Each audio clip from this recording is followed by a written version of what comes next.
Salut à tous, on se retrouve aujourd'hui pour la deuxième vidéo de la série sur les fondamentaux du hardware qui fait suite à celle sur les processeurs que je vous conseille donc vivement de regarder avant de continuer, ça se passe juste là.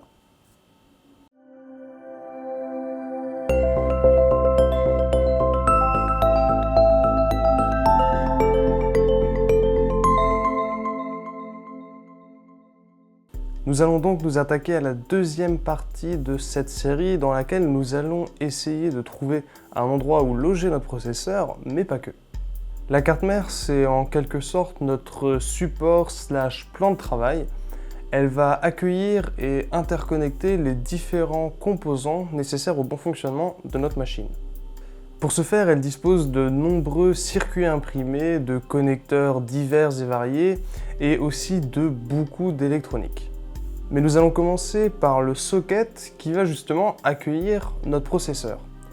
Grâce aux différents contacts qui sont présents dessus, le processeur va pouvoir communiquer avec les différents organes de notre PC.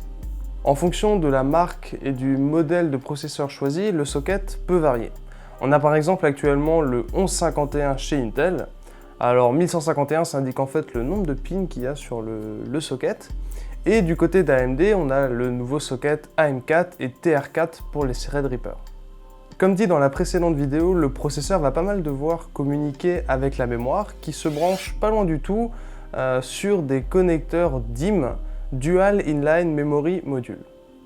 Un peu plus bas, on va trouver le chipset qui va aussi pas mal communiquer avec le processeur et qui va un petit peu gérer les choses annexes comme par exemple les périphériques. Donc ça peut être la partie USB ou pour le stockage. La plupart des cartes filles, comme la carte graphique, se branchent désormais en PCI Express. C'est une connectique qui est assez pratique car on peut en fait avoir plus ou moins de lignes PCI Express.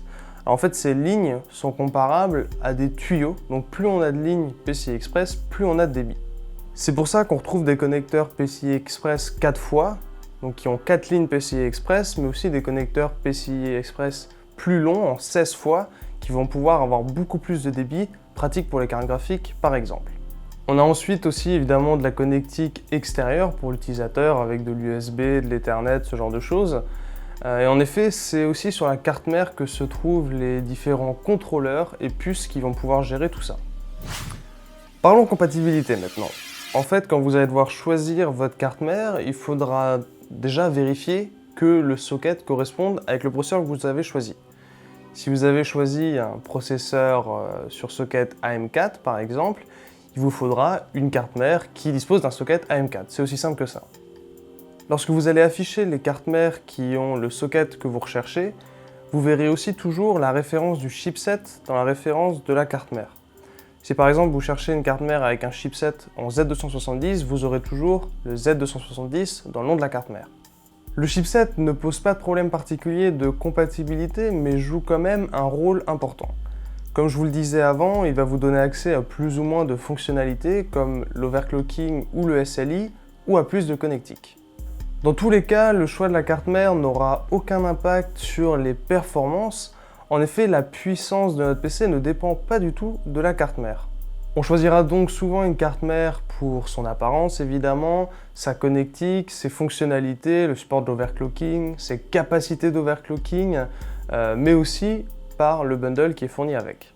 Personnellement, quand il s'agit de PC gamer, je vous conseille de ne pas dépenser plus de 150 € dans une carte mère, sauf évidemment si vous avez des besoins spécifiques, si vous voulez overclocker, s'il vous faut plus de connectiques, ce genre de choses.